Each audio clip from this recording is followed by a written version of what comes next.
Fox 61 breaking news now. Right now at 10, we are following breaking news in New Haven. One person is dead tonight, 3 others hospitalized after a big fire. Thanks for joining us for the Fox 61 News at 10. I'm Brent Harden. Firefighters were called to an apartment building on Fountain Street just after 8 tonight. And when they got there, they said there was fire coming out of a 5th floor apartment. People were hanging out of the windows. The fire chief tells us one person actually jumped from the 5th floor, and that person died at the hospital. 3 others were taken to the hospital for smoke inhalation. Our crew is just arriving on the scene, and we'll bring you a live report in just a few minutes.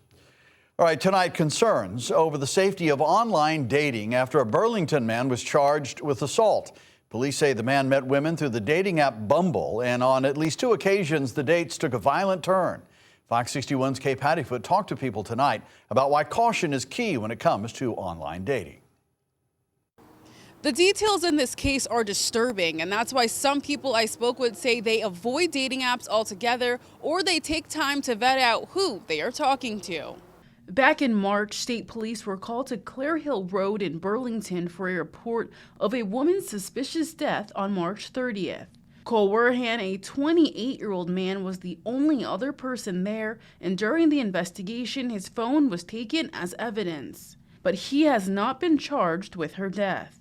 According to police, text messages on Werhan's phone led to an arrest for disorderly conduct. He's accused of assaulting and threatening a 23-year-old woman while she was at his house in December. The more police went through his phone, they found messages where that same woman repeatedly said he disrespected her when they dated. She told police they met on Bumble and that she stayed at his house for 3 days. She claims he threw things at her and yelled in her face. This was not the first time. In November, police say he matched with a girl on the same dating app, Bumble, and she says he threw things at her, yelled at her, slapped her, and threatened to kill her. After telling her to leave, he then blocked her from leaving his bedroom. It's incidents like these that make people wary about online dating.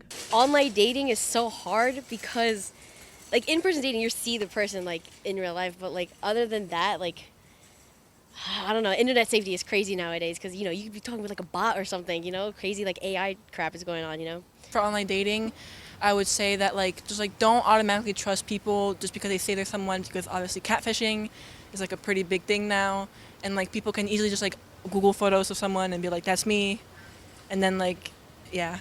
This is an active and ongoing investigation. In Hartford, Kay Pattyfoot, Fox 61.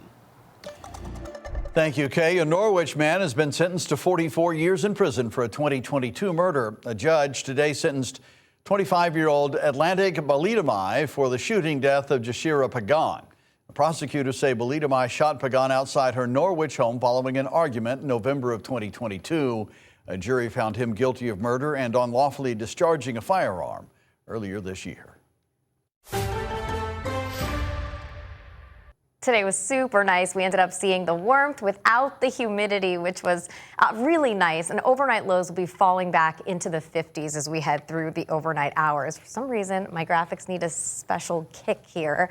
I was going to show you how comfortable it's going to be overnight tonight. Overnight lows will be falling back into the 50s, so you don't need the AC. You can open up the windows, let the fresh air in. And then you may need the AC again as we head towards the end of the week because we have another potential heat wave on the way for Thursday, Friday, Saturday, maybe Sunday, and it will also turn more humid as well. Here's a look at temperatures. We're in the 60s for most of the state, upper 50s in Union. And here's a look at those overnight lows, again, falling back into the 50s as we head into tomorrow morning. Tomorrow we do it again. Lots of sunshine, low humidity after beginning in the 50s in the morning. We're in the upper 70s by noon, and high temperatures will climb into the low to mid 80s inland, but upper 70s for the immediate shoreline. We'll see more clouds on Wednesday, rising levels of humidity with some late day or evening showers, and then it gets hot starting on Thursday. We'll talk about it, plus the thunderstorm threat coming up. Brent.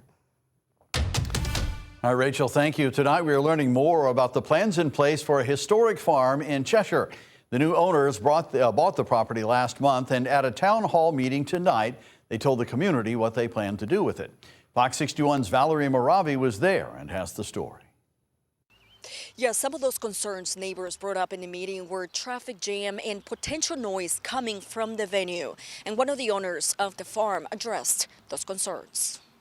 The future of the historic Norton Brothers Fruit Farm was discussed at the Cheshire Town Hall Monday. It's a place many neighbors have grown to love over the last 268 years. Now they're voicing concerns over a new proposed use for the property. The farm closed in 2025. The two families who bought it say they want to turn it into an indoor venue space and keep part of the farm open for the public to enjoy. Co-owner of the farm, Bill Connecticut, met with neighbors for the first time to discuss the proposed venue. So while the developer paid $3 million for it, we paid $5 million for it, $5,050,000 to be exact. I didn't buy it to develop houses on it. I bought it to save the farm. And I can't put $5 million into a farm and say, I'm going to make sure it never gets built. So that's where the town comes in. That's where the land trust comes in. That's where the state of Connecticut comes in. Connecticut addressed neighbors' concerns about potential loud noise and traffic around the area. He says the venue would accommodate up to 200 people. He says noise will be regulated and no properties will be built on the land. But overall, their main goal, he says, is to save the farm. 400 people under a tent, loud music in their neighborhood. I don't want my name associated with that. That's why we're doing an indoor venue. What we're putting in is authentic timber frame. It's got structural insulated panel with no thermal breaks at all in the material. It is going to be incredibly soundproof. 80% of the sound will be muted. We're going to be putting in about 130 parking spaces. Just to give you perspective in terms of what we're going to have in parking space to support the venue that we're putting in. Despite efforts to partner up with the town of Cheshire and the Cheshire Land Trust to permanently preserve the land as a working farm, some neighbors are still against the plan. My objection is to the very public impact of traffic and noise this use would create and the blight effect this has on our collective property values and our quality of life. In addition, and something which I think is most significant, the current maximum number of weekly events is 3. And in that application, that limit has been eliminated entirely. Now, neighbors also asked the town to review the current regulation for further enforcement. In Cheshire, Valerie Moravi, Fox 61. Well, state police say a 21-year-old motorcyclist was killed in a crash in Hebron over the weekend. Investigators say Dylan Keefe was attempting to pass a vehicle as it turned into a driveway when his motorcycle collided with the car. Police say Keefe and the motorcycle went down an embankment. After the impact, Keefe was taken to a hospital where he was pronounced dead. The driver of the car was not injured. The crash remains under investigation tonight. And a man is dead after a motorcycle crash on I-84 in Waterbury. State police say Enrique Rivera crashed into a guardrail near exit 23 after veering onto the shoulder just before 10 a.m. yesterday. Rivera was thrown from the motorcycle and died from his injuries. The highway was closed for about 6 hours. Anyone who witnessed the crash is asked to contact state police. Well, a beloved Barkhamsted business is facing an uncertain future after a devastating fire destroyed the building. But even in the aftermath of the loss, community members say they are ready to step up and help. Fox 61's Victoria Anderson has more. Decades of woodworking and artistry destroyed in minutes in this fire. Now the Barkhamsted business staple has been left without a home and without answers.